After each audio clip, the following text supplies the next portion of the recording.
Okay, so a very good evening to all. I, Prarthi, along with all BGSF members, welcomes you in this live talk session. तो सबसे पहले मैं आप सभी को BGSF बिंदास यू सोशल फाउंडेशन के बारे में अवगत कराऊंगी. I would request all to please mute themselves cause it creating disturbance. Okay, thank you. सबसे पहले मैं आप सभी को BGSF बिंदास जो सोशल फाउंडेशन के बारे में अवगत कराऊंगी. BGSF एक गैर लाभकारी संगठन है जो जरूरतमंदों की मदद करता है. BGSF के संस्थापक हैं आदरणीय श्री राजीव वर्मा और औपचारिक रूप से इसकी स्थापना सन 2018 में हुई थी. BGSF द्वारा कई आयोजन करवाए गए हैं जैसे कि वृक्षारोपण, रक्तदान, चैरिटी प्रोग्राम्स. साथ ही में कोरोना महामारी के चलते रोज सुबह ऑनलाइन योगा क्लासेस और शाम में बच्चों के लिए फन सेशंस कंडक्ट करवाता है. साथ ही में अब तक हम इसी तरह के कई सेशंस ऑनलाइन सेशंस कंडक्ट करवा चुके हैं और अब तक के जितने भी सेशंस हुए हमारे में आप सबको बताना चाहूंगी कि हमने उन सारे सेशंस में किसी डिस्टिंग्विश्ड पर्सनालिटीज को बुला के उनसे हमने एक लाइव टॉक रखा. उन्होंने हमसे अपने एक्सपीरियंसेस शेयर किए, हमने उनसे अपने डाउट्स क्लियर किए हैं और वो चाहे हमारे आईपीएस ऑफिसर्स हो, IAS officer, military persons, doctors, bankers, nutritionist और भी ऐसे बहुत पर्सनालिटीज अब तक हमारे सेशंस में पार्ट ले चुके हैं. और BGSF फैमिली आप सभी से यही उम्मीद करता है कि ज्यादा से ज्यादा लोग इससे जुड़े ताकि जरूरतमंदों की मदद के लिए ज्यादा से ज्यादा हाथ आगे बढ़ सके. और हमसे जुड़ने के लिए आप हमारी ऑफिशियल BGSF की ऑफिशियल वेबसाइट में विजिट कर सकते हैं. साथ ही में अगर आपको हमारे पुराने ऑनलाइन सेशंस को देखना हो तो आप हमारे यूट्यूब चैनल में जाके विजिट कर सकते हैं और प्लीज इसको लाइक सब्सक्राइब करना ना भूलें and please share them among your friends and relatives as much as possible. Okay, so this was all about BGSF Foundation, जिसका मोटो है हम सब खुश रहें. So now let's talk of today's session. For all new viewers, let me tell you that today's session, today's topic and talk is going to be on malnutrition. कुपोषण जैसे चिंताजनक विषय पे बात करने के लिए आज हमारे साथ हमारे गेस्ट पैनल हमारे बीच में मौजूद है. तो चलिए स्वागत करते हैं. हमारे साथ हैं डॉक्टर सीमा मिश्रा, श्रीमती रजनी भट्ट, श्रीमती सविता और सबसे पहले मैं आप सभी को डॉक्टर सीमा के बारे में बताना चाहूंगी. President children welfare society, director Dayalu hospital Mathura. Children welfare society के माध्यम से समाज के कल्याण के लिए सामाजिक कार्यक्रम किए जाते हैं. डॉक्टर सीमा मिश्रा जी सोसाइटी के माध्यम से बच्चों के लिए, बुजुर्गों के लिए सामाजिक कार्य करती है. सोसाइटी द्वारा बच्चों के लिए ग्रामीण क्षेत्र में और शहरी क्षेत्र में शिक्षा से जुड़े कार्यक्रम किए जाते हैं. सोसाइटी द्वारा बच्चों की रचनात्मक को बढ़ाने के लिए कार्य किया जाता है. बच्चों को समय समय पर प्रोत्साहित किया जाता है, सर्टिफिकेट प्रदान किए जाते हैं जिससे उनका उत्साहवर्धन हो सके. और सोसाइटी द्वारा शिक्षा, गरीबी, बेरोजगारी, वृद्धों के लिए कार्य, अन्य सामाजिक समस्याओं पर जागरूकता कार्यक्रम निरंतर किए जाते हैं. तो अब मैं रजनी भट्ट के बारे में बताऊंगी. वो निर्देशिका है शिक्षा विभाग चिल्ड्रन वेलफेयर सोसाइटी की. और तीसरी गेस्ट जो हमारे साथ जुड़ी हुई है वो है श्रीमती सविता जो कि कुल श्रेष्ठ न्यूट्रिशनिस्ट संयोजक चिल्ड्रन वेलफेयर सोसाइटी से जुड़ी हुई है. सो a very warm welcome to our guest panel. तो सबसे पहले मैं आपसे हर सेशन की तरह हमारे जो भी गेस्ट आते हैं हम अपने टॉपिक पे तो बात बाद में करेंगे, लेकिन हम आप तीनों से आपकी करियर जर्नी के बारे में सबसे पहले जानना चाहेंगे क्योंकि आज जो हमारा गेस्ट पैनल है वो तीनों लेडीज हैं. तो वो हम फीमेल्स के लिए स्पेशली काफी प्रेरणादायक है. तो मेरे हिसाब से हमें शुरुआत यहीं से जाननी चाहिए कि आपकी करियर जर्नी कैसी रही है, कैसे आप ये क्या तो ये थोड़ी होता है. Rajeev sir please mute yourself. I think you forgot. Thank you. Okay, तो मैं शुरुआत करूंगी सीमा मैम से. Ma'am please share your career journey with us. Ma'am please unmute yourself. Yes, ma'am, please. Thank you, Prathi. Pleasure, ma'am. Introduction तो आपने मेरा करा ही दिया सभी से। अब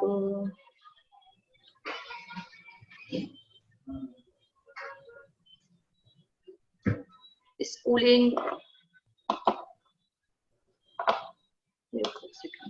रिकॉर्ड पे लगा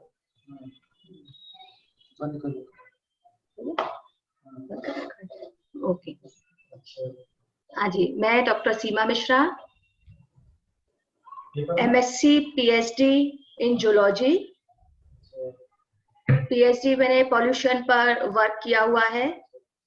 रिसर्च वर्क मेरा ब्रोंकाई एल्बिनो रेट पर रहा, NO2 और CO गैसेस का इफेक्ट ऑन ब्रोंकाई।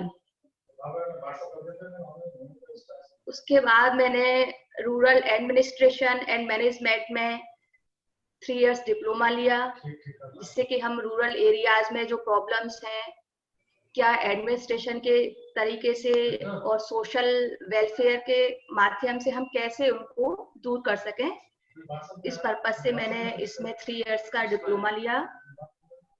और आकाशवाणी केंद्र मथुरा में मैं वक्ता वार्ता के रूप से जुड़ी हुई हूँ। समय समय पर जितनी भी हमारी जो समस्या है समाज में, जो महिलाओं के साथ कुरीतियां, जो पुरानी सामाजिक कुरीतियां हैं, महिलाओं के लिए जो शोषण होते रहे हैं, या जो भी टॉपिक्स हैं जिन पर परेशानियां हैं, या जिनके माध्यम से महिलाओं को जो भी शोषण होता रहा है पिछले कई सालों में, अब तो बहुत सुधार हुआ है समाज में, काफी कुरीतियां दूर हो चुकी हैं। और गरीबी, अशिक्षा, बेरोजगारी जैसी जो कुरीतियां समाज में अभी भी है, उन पर मैं सोशल वेलफेयर के माध्यम से काम करती हूँ। और आकाशवाणी में ये सभी टॉपिक्स हैं जिन पर मेरी परिचर्चा वीकली और मंथली होती है। फिलहाल मैं LLB जारी है, फाइनल ईयर है LLB का, कर रही हूँ। इस बार LLB हो जाएगी मेरी। Great, that was a fantastic journey. और अब देखिए क्या होता है। डांसिंग का मेरी हॉबी है, उसे मैं कंटिन्यू की मतलब डिग्रीज है, साथ में को-करिकुलर एक्टिविटीज में भी आप पीछे नहीं है। बस होती रहती है, छोटी मोटी करती रहती हूँ। अभी संस्कार भारती का ब्रज कला केंद्र का प्रोग्राम हुआ था जन्माष्टमी पर, उसमें मैंने अपनी कृष्ण जन्माष्टमी पर प्रस्तुति दी थी संस्कार भारती शो में। काफी अच्छा रहा प्रोग्राम। आप लोग उस बार मैं मिली नहीं थी, नहीं तो आपको लिंक भेजती हो, आप भी शेयर करते हो, उसको देखते, अच्छा लगता है आप प्लीज हमारे सेशन में वो लिंक जरूर शेयर करेंगे। हम बहुत चाहते हैं उसको देखना। बिल्कुल बिल्कुल, आई थिंक ये परफेक्ट प्लेटफॉर्म है। Thank you so much ma'am. तो आगे बढ़ते हुए अब मैं रजनी मैम से रिक्वेस्ट करूंगी कि वो अपनी करियर जर्नी हमसे शेयर करें। रजनी मैम प्लीज आप अनम्यूट कर लीजिए। हाँ, thank you ma'am. Thank you प्रार्थी, आपने इंट्रोडक्शन तो मेरा दे ही दिया है पहले ही। मतलब मैं चिल्ड्रन वेलफेयर सोसाइटी से सीमा मिश्रा जी द्वारा जुड़ी हुई हूँ। काफी साल हो गए हमारी ये सोसाइटी चलते हुए। मैं जो है मतलब जो मेरी एजुकेशन है, प्राइमरी एजुकेशन, वो दिल्ली से है। मैं दिल्ली से बिलोंग करती हूँ। CBSE बोर्ड से मैंने 12th किया है। उसके बाद मैंने मेरठ यूनिवर्सिटी से BSc MSc किया है, MSc in zoology in fisheries, specialization in fisheries. और मैं 91 से टीचिंग में हूँ। 91 से टीचिंग कर रही हूँ मैं। मतलब मेरा जो मेन सब्जेक्ट है वो मैथ्स और साइंस है, to 10th class, 9th onwards, और देन 11th 12th में बायो है main subject. Okay, science stream सबसे खतरनाक स्ट्रीम जो लोग बच्चे बोलते हैं, इवन फॉर मी। ओके, बहुत अच्छा लगा आपकी क्वालिफिकेशंस जान के। आगे चलते हैं। सविता मैम, आप प्लीज हमसे अपनी करियर जर्नी शेयर करिए प्लीज। हेलो पार्थी, मैं सविता कुलश्रेष्ठ। हाँ, मैंने MA इकोनॉमिक्स से किया है, और ये मैंने एक MA इकोनॉमिक्स उस समय किया है जब कोएड में लड़कियों को एडमिशन भी नहीं दिलाते थे। लेकिन मैंने जिद करके लड़कों के कॉलेज में एडमिशन लिया। फिर मैंने इकोनॉमिक्स से एमए किया। उसके बाद मैंने न्यूट्रिशनिस्ट का ये किया, कोर्स किया। उसके बाद संस्कार भारती आपने संस्था सुनी होगी, उसमें मैं इस समय उपाध्यक्ष के पद पर भी हूँ। और मैं समय समय पर महिला सशक्तिकरण के भी प्रोग्राम करती रहती हूँ। महिलाओं को जागृत करती रहती हूँ कि आप घर से निकलिएगा और हमारे समाज में अपना योगदान दीजिएगा, जिससे कि हम बाहर निकल के हमें ये देखना है कि महिलाओं में भी कुछ दम है कुछ करने का। तो मैं ये सोशल एक्टिविटीज करती रहती हूँ और सीमा जी के साथ जाके बच्चों को प्रोत्साहित करना। चिल्ड्रन वेलफेयर सोसाइटी की मैं संयोजक भी हूँ। तो मैं समय समय पर महिलाओं के लिए, बच्चों के लिए सोशल कार्य करती रहती हूँ। और आज जो सीमा जी ने ये जो मुझे मंच दिलवाया है आपके द्वारा कुछ कहने के लिए, तो हो सकता है शायद मैं अपना थोड़ा सा, बहुत थोड़ा सा जो ज्ञान है वो मैं आप तक पहुंचा सकूं, जिससे कि आप लोगों को भी लाभ हो। ये मेरी करियर जर्नी है। Thank you so much ma'am, बहुत ही अच्छी जर्नी थी आपकी और आपने बहुत सही बात बोली कि महिलाओं में बहुत दम है अपने काम को करने के लिए। और आई थिंक आप तीनों उसका सबसे बड़ा एग्जाम्पल्स हैं। हमारे सामने हमारे एग्जाम्पल्स बैठे हुए हैं। आप तीनों हमारे लिए इंस्पिरेशन है कि कैसे हम समाज के अच्छे के लिए हम कितने अपने हिम्मत से काम आगे बढ़ा सकते हैं। So thank you so much कि आप लोग हमारे इस प्लेटफॉर्म में आए। और अब हम शुरुआत करते हैं अपने टॉपिक की बात करने के लिए हम आगे बढ़ते हैं। तो आज का जो टॉपिक रखा गया है कुपोषण। जितना लेमैन लैंग्वेज में हम सब जानते हैं, कुपोषण एक ऐसी चीज है जिसमें बच्चों को स्टारवेशन ऑफ फूड जिसको कहते हैं, खाना नहीं मिलता है एंड उनका लाइफस्टाइल बहुत ही आई थिंक अंडररेटेड होता है। तो उसके लिए आप लोग हमें टेक्निकली या जो भी इसका डेफिनेशन है वो आप हमें कैसे बताएंगे कि मैल न्यूट्रिशन आखिर में है क्या। सीमा मैम, मैं आपसे शुरुआत करती हूँ। Ma'am please unmute yourself. Yes ma'am. Socially जो कमी रह जाती है, कुपोषण क्यों है? जागरूकता की कमी है, शिक्षा की कमी है, बेरोजगारी है, गरीबी है, ज्ञान नहीं है। मेनली क्या है, हमारे जितने भी आयोजन होते हैं या कार्यक्रम होते हैं या भी जो भी जागरूकता अभियान होते हैं वो शहरी क्षेत्रों तक ही होकर रह जाते हैं। आज मेरा सबसे पहला पर्पस ये रहता है जब मैं सोसाइटी में काम करती हूँ सोशल वेलफेयर के लिए, कि हम ज्यादा से ज्यादा रूरल एरियाज में जाएं, वहां पर हम सबको जागरूक करें। कुपोषण जो एक इंडिया में कुपोषण का कारण है, सबसे ज्यादा उसमें गरीबी का इतना हाथ नहीं कि गरीबी की वजह से कुपोषण है। कुपोषण इसलिए है क्योंकि यहाँ पर शिक्षा की कमी है, लोगों में अवेयरनेस नहीं है, जानकारी नहीं है, ज्ञान नहीं है कि हम डाइट होती क्या है, संतुलित डाइट क्या है, बैलेंस डाइट क्या है, उन्हें इतनी जानकारी ही नहीं है। तो सोशल वेलफेयर जो हम वर्क करते हैं, हमारी सोसाइटी करती है, टेक्निकल आपको जो भी नॉलेज है, रीजंस क्या है उसके, प्रिवेंशन क्या है, कॉज क्या है, ये हमारी दोनों जो स्पेशलिस्ट हैं रजनी जी और सविता जी, ये आपको डिटेल में बताएंगी। मैं सोशली जो पॉइंट्स आते हैं उन पर डिस्कस कर लेती हूँ। हमें जितने भी जागरूकता अवेयरनेस के जो कार्यक्रम है, प्रोग्राम है या अभियान चलाने हैं, वो हम ये कोशिश करें कि रूरल एरिया से शुरू करें। हम मेरा आज का ये टॉक शो है, हमारे यहाँ पर रूरल एरिया में स्ट्रीट स्कूल चलते हैं। तो मेरी बात हुई थी संगीता जी से कि हम इस प्रोग्राम की रिकॉर्डिंग कर कर, क्योंकि उनके पास इतने साधन नहीं है कि वो हमें लाइव सुन सकें, इसकी रिकॉर्डिंग हम उनके बीच जाकर, हमारे जो वॉलंटियर्स हैं वो विलेजेस में जाते हैं, उनके साथ बैठ के मीटिंग करते हैं, उन्हें बताते हैं। तो जो भी टॉपिक यहाँ पर डिस्कस होगा उसकी हम रिकॉर्डिंग फोन के थ्रू, लैपटॉप के थ्रू उनके पास बैठकर और वहां डिस्कस करेंगे। सबसे पहली जरूरत है कि हम वहां पर जाकर बच्चों को ये बताएं कि कई बार ऐसा होता है कि रूरल एरिया में बहुत से साधन होते हैं, जैसे सब्जियां हैं हमारे खेतों में, या उनके पास नहीं, सब्जियां महंगी हैं, नहीं खरीद पाते हैं, ग्रीन सब्जियां हैं, वो थोड़े से एरिया में भी अपने एफर्ट्स को लगाकर उन्हें उगाकर करके और ले सकते हैं। उन्हें बताएं कि हमें एक बार में जो खाना खाना है उसमें दाल, हरी सब्जी, सैलेड का भी होना जरूरी है, चपाती भी हो, चावल भी हो, ये सारी चीजें वो कर सकते हैं उनमें, है ना, जुटा भी सकते हैं, ऐसा नहीं कि जुटा नहीं सकते हैं। रूरल एरियाज में तो खाने पीने के इतने साधन है कि अगर थोड़ा सा अवेयर हो जाए, जानकारी हो, उनके पास ज्ञान हो कि बैलेंस डाइट क्या है प्रॉपर, और स्वच्छता का भी बहुत बड़ा हाथ है कि हम कुपोषण से, अगर हम साफ सफाई का ध्यान रखेंगे तब भी हम बच सकेंगे।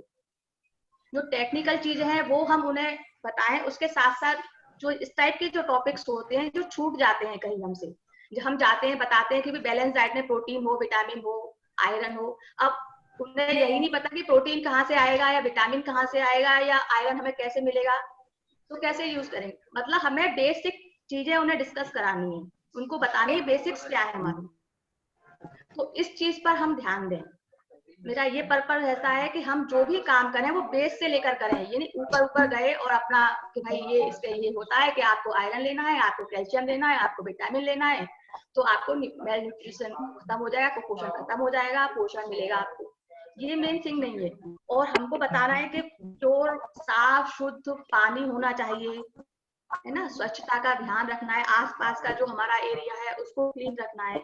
इन सारी चीजों पर हम डिस्कस करें अगर आपस में, और बाहर निकल कर करें, जैसे हम लोग आपस में परिचर्चा कर रहे हैं, चर्चा डिस्कशन कर रहे हैं ऑनलाइन थ्रू, तो ये हमारी आपस की बात रह जाएगी। बाहर निकलकर हम इस मुद्दे पर जब बात करेंगे तब हम तो अब क्या हुआ, भास्कर मिला? I'm really sorry to interrupt ma'am. मैं आप सभी जितने लोग भी अभी ऑडियंस है, मैं आप सभी से रिक्वेस्ट करती हूँ कि प्लीज आप सभी म्यूट कर लें, क्योंकि बहुत डिस्टरबेंस क्रिएट हो रहे हैं बीच में, तो प्लीज आप सभी म्यूट कर लें। अगर आप आराम की उसमें रेस्टिंग फेस पे बैठे हुए हैं तो अपना वीडियो भी ऑफ कर लें। कुछ इम्प्रेशन अच्छा सा नहीं आता है जब हम डिस्कशन करते हैं, तो प्रॉपर हमें इसके साथ फिटनेस के साथ हमें अटेंड करना होता है। जी, और आज का जो टॉपिक है, स्पेशली आज के टॉपिक में तो ज्यादा ही तो हमें फिजिकली भी हमें एक्टिव रहना है। न्यूट्रिशन हमें क्या, फिजिकली एक्टिव रहना है, हमको एकदम फिट परफेक्टनेस के साथ। जी बिल्कुल सही। चलिए आप प्लीज मैम कंटिन्यू करिए। हाँ, तो ये मेरा मेन पर्पस है। मैं यही आप सभी से कहना चाहूंगी कि हम एक कमरे में बैठकर आपस में डिस्कशन करने के बाद जो हम चीजों पर डिस्कशन कर रहे हैं, जिस चीज को हम दूर करना चाहते हैं, तो हम उसको बाहर लेकर आए। जो गरीब तबके के लोग हैं, अशिक्षित लोग हैं, जिन्हें गरीबी है, जिनको ज्ञान नहीं है, उनके बीच जाकर हम अवेयरनेस करें। तब हमारा जो पूरा मिशन है, या जो सितंबर मंथ जो पोषण माह के लिए राष्ट्रीय पोषण माह है, सितंबर मंथ हमारा, तब उसका जो इंडियन गवर्नमेंट है वो भी बहुत अच्छे लेवल पर काम कर रही है। आंगनबाड़ी केंद्र के माध्यम से जगह जगह आंगनबाड़ी केंद्र बनाए गए हैं, और आंगनबाड़ी के माध्यम से सरकारें दलिया और मीठा दलिया, लड्डू बनाने की चीजें जो गर्भवती महिलाओं के लिए गर्भावस्था से पहले या धारण करने के बाद जरूरत होती है, उस बैलेंस डाइट को पूरा करके पैकेट में बंद करके उनको देती हैं। जब इतने वो कोशिश कर रही है, तो हमारी सामाजिक जिम्मेदारी है कि हम इसके लिए सिर्फ जागरूकता फैलाएं। अगर हम जागरूक करेंगे तो खुद ही अवेयरनेस होगी, और हमारा देश भारत जो कुपोषण से लड़ रहा है, कुपोषण की बीमारी उसमें बहुत बुरे ज्यादातर ढंग से फैली हुई है, वो पूरी तरह दूर हो जाएगी। हमें ज्यादा कुछ करने की जरूरत नहीं है, सिर्फ खुद अवेयर हो और दूसरों को अवेयर करें बेसिक लेवल से, तो दूर हो जाएगी। अब नेक्स्ट हमारी दोनों जो स्पेशलिस्ट हैं, आपको जी टेक्निकल तो thank you so much ma'am.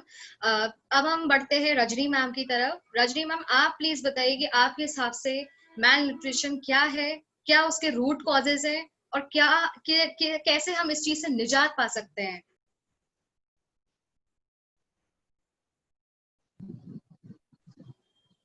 जैसा कि सीमा जी ने बताया, मतलब आप लोगों को मालूम ही है कि आज का जो हमारा चर्चा का विषय है वो है कुपोषण। तो सीमा जी ने बताया कि खाली हमें ये सब बातें करने से कुछ नहीं होगा, इसको हमें प्रैक्टिकल भी करना है, बाहर लोगों को जागरूक करना है।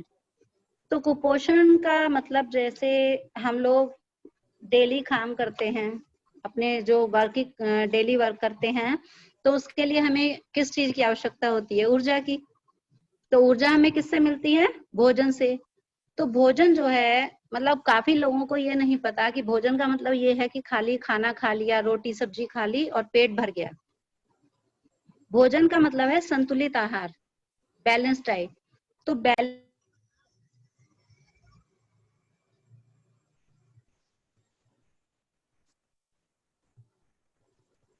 सॉरी, फोन आ गया था।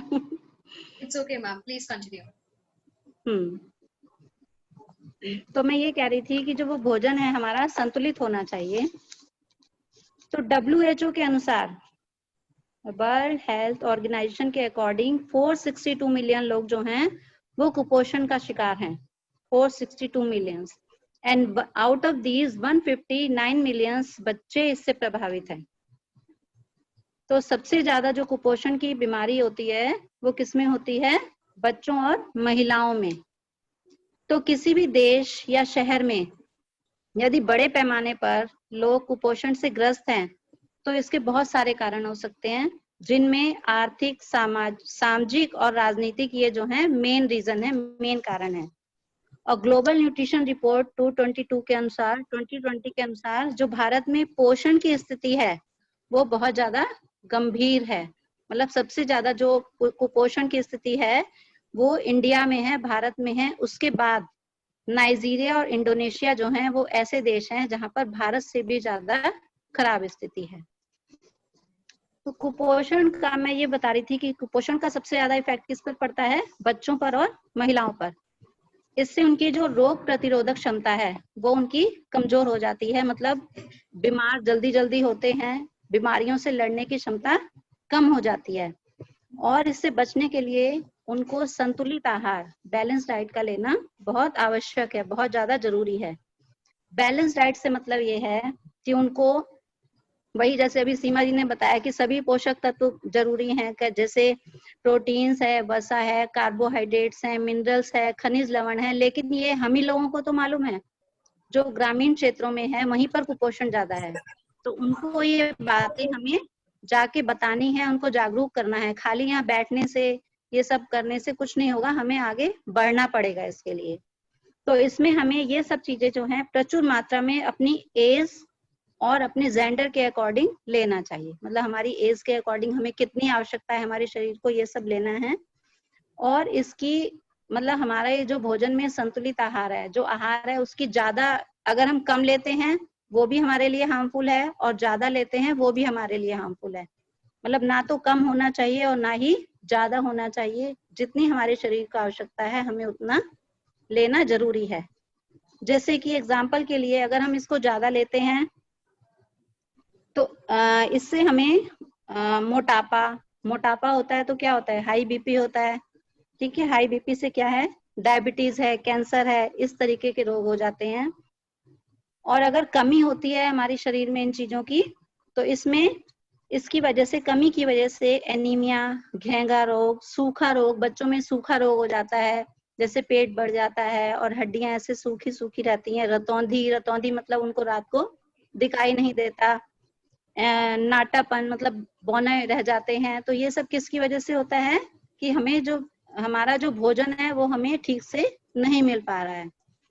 इसकी मतलब ये जो है बहुत जरूरी है। और बच्चों ये जो एज होती है कुपोषण की, इसमें सबसे ज्यादा प्रभावित होते हैं बच्चे। तो बच्चों के जन्म से लेके 2 साल तक की उम्र जो होती है वो बच्चों के लिए कुपोषण होने की संभावना इसमें सबसे ज्यादा होती है। क्यों?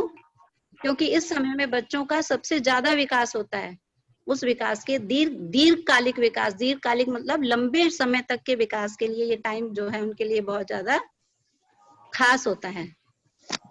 तो ये रोकने के लिए जो गर्भवती मतलब बच्चों में ये कुपोषण की संभावना कम हो, इसके लिए गर्भवती महिलाओं को अपने आहार का विशेष ध्यान रखना चाहिए। उनको दूध, हरी सब्जियां और विटामिन वगैरह, मतलब उनको ये सब पता होना चाहिए कि कौन सा विटामिन किस चीज में मिलता है, आयरन किस चीज से हमें मिलता है, दूध से हमें क्या मिलता है, इससे हमें क्या फायदा होता है। अगर उनकी जीके मतलब उनको ये नॉलेज नहीं होगी तो वो ये सब उसको नहीं ले पाएंगे। तो इसके लिए मतलब ये जो हम हरी सब्जियां हैं ये हमें ज्यादा खानी चाहिए, दूध पीना चाहिए। तो मेन ये है कि जिससे जच्चा और बच्चा दोनों के स्वास्थ्य और जीवन की गुणवत्ता पर बुरा असर ना पड़े, इसलिए ये एसेंशियल है, ये जरूरी है। और खासकर जो हरी सब्जियां वो हमारे लिए बहुत ज्यादा मतलब जो प्रेग्नेंट लेडी हैं उनके लिए, गर्भवती महिलाओं के लिए बहुत जरूरी है, जिससे कि बच्चे जो हैं वो कुपोषण का शिकार ना हो।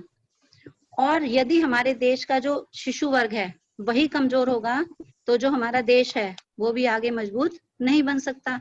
तो इसके लिए हमें जरूरी है कि हम अपनी सोसाइटी के द्वारा बच्चों सबको जागरूक करा सकें, खासकर महिलाओं को, जिससे कि वो अपना भी ध्यान रखें और अपने घर का भी ध्यान रखें। पूरी फैमिली उन्हीं पर डिपेंड रहती है, महिलाओं पर ही। मतलब हम भी महिलाओं में ये ज्यादातर आदत होती है कि वो अपने घर का तो ध्यान रखती हैं, बच्चों का ध्यान रखती हैं, पति का, सबका ध्यान रखती हैं, लेकिन अपना नहीं रखती हैं। और वो ही नहीं होना चाहिए, अपना ध्यान बहुत जरूरी है। यदि हम अपना ध्यान नहीं रखेंगे तो औरों का ध्यान किस तरीके से रख पाएंगे फिर। तो इसके लिए मैं ये कहना चाहूंगी कि एक तो प्रत्येक मतलब इसका एक रीजन क्या है कि लोगों की आय कम है। वो मतलब कुछ लोगों को मालूम है कि हमें ये दूध पीना जरूरी है, ये चीजें मेवा खानी जरूरी है, लेकिन उनकी इतनी आय नहीं है। तो आय इतनी हो जिससे कि वो अपने परिवार का भरण पोषण सही तरीके से कर सकें। और अंत में मैं यही कहना चाहूंगी कि कुपोषण जो है केवल हमारे जो कार्यक्रम हैं या गतिविधियां हैं इससे ही नहीं रुकेगा, बल्कि इसके लिए हमें एक मजबूत जन समर्पण और पहल करनी पड़ेगी।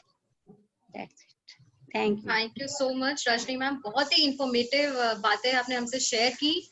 और आपने सबसे अच्छी बात जो मुझे लगी पर्सनली वो ये लगी कि हर घर की महिला एक नींव की तरह है, और अगर उस नींव को मजबूत नहीं रखा गया तो वो पूरी फैमिली मजबूत नहीं रह सकती। तो बिल्कुल सही बात कही। और अब मैं बढ़ूंगी सविता मैम की तरफ। अभी तक हमने मैल न्यूट्रिशन के बारे में बहुत अच्छा डिस्कशन किया सीमा मैम और रजनी मैम के साथ। Savita ma'am, are you there?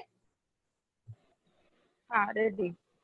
हाँ मैम, मैं आपसे ये जानना चाहूंगी कि अभी तक हमने जितना डिस्कशन किया, हमने ये पता चला कि हाँ गवर्नमेंट ने बहुत स्कीम्स निकाले हैं कि जड़ी स्तर पे ये जो कुपोषण है ये हटाया जा सके। लेकिन आज भी वर्ल्ड सर्वे के हिसाब से देखा जाए तो 52 मिलियन बच्चे इससे ग्रसित हैं। तो ऐसा क्यों? ये स्कीम्स क्या पहुंच नहीं पा रही है उन तक? बीच का जो इंटरमीडियरी कुछ है, कुछ गड़बड़ है? मतलब आपके हिसाब से क्या है जो ये हमारा पूरी तरह से जड़ से हट नहीं रहा है? कुपोषण एक्चुअली क्या है, भारत में एक चुनौती बना हुआ है। कुपोषण जो है वो भारत में एक चुनौती बना हुआ है, और इसको जड़ से खत्म करने के लिए कई सरकारी विभाग भी जुड़ गए हैं कि ये बच्चों में आजकल क्यों हो रहा है। तो इसके लिए कुछ राजनीतिक और कुछ जो सामाजिक संगठन है वो इन सारी चीजों के लिए आगे आए हैं, और सरकार भी इन सारी चीजों को कोशिश में लगी हुई है कि हमें ये कैसे करना है। मेन बात ये है कि जो जो आज हमारे समाज में जो अभाव है वो है, पहला है वो शिक्षा का है। हमें जो एक नारी जो होती है ना, जो महिला होती है, वो समाज का स्तंभ है। अगर हम नारी को और महिला को जब तक हम सशक्त नहीं करेंगे इन सारी चीजों के लिए, तब तक हम इन सारी चुनौतियों से नहीं निजात पा सकते हैं। तो आज रजनी जी ने और सीमा जी ने बहुत अच्छी बातें बताई हैं। कुछ थोड़ा सा मैं भी बताना चाहती हूँ कि जैसे हमारे पोषण का आधार क्या होना चाहिए। हमारा पोषण का जो आधार है वो 7 चीजों पर डिपेंड करता है। सबसे पहला है जल, दूसरा है कार्बोहाइड्रेट, तीसरा है फैट, और चौथा है प्रोटीन, पांचवा है विटामिन, और छठवां है मिनरल्स, और सातवां है फाइबर। लेकिन हम सिर्फ 3 चीजों पर ध्यान देते हैं, हम भी और आप भी। जल, कार्बोहाइड्रेट और फैट, इन 3 चीजों पर ध्यान देते हैं। पीबीएमएफ मतलब प्रोटीन, विटामिन और मिनरल्स और फाइबर, इन 4 चीजों पे हम ध्यान नहीं देते हैं, जो कि ये सभी को, हमें, आपको, सबको ध्यान देना चाहिए। और इसी के बारे में भी हमें जो हमारे आसपास के लोग हैं इनको भी जागरूक करना चाहिए। सबसे ज्यादा ये जो है बच्चों में और गर्भवती महिलाओं में होता है। इनके लिए हमें एक संतुलित आहार सुनिश्चित करना है, जिसमें vitamin, calcium, iron, carbohydrate, zinc जैसे पोषक तत्वों की मतलब इनको भरपूर डाइट मिलनी चाहिए।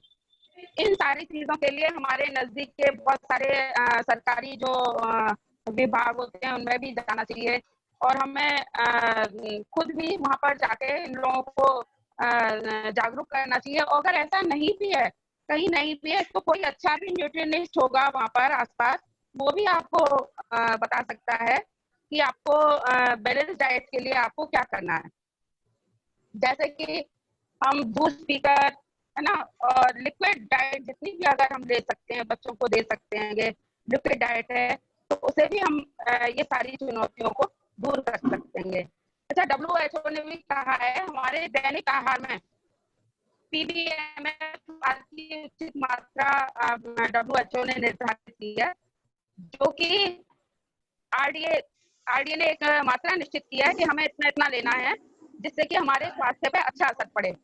और इसमें जो है न्यूट्रिशनल साइंस भी हमें पोषण द्वारा स्वस्थ रहने और बीमारियों से बचाव में मदद करता है। तो हमें न्यूट्रिशन की भी बहुत जरूरत होती है हमारे जीवन में। तो हमें एक अच्छे न्यूट्रिशनिस्ट से भी इसकी सलाह लेनी चाहिए।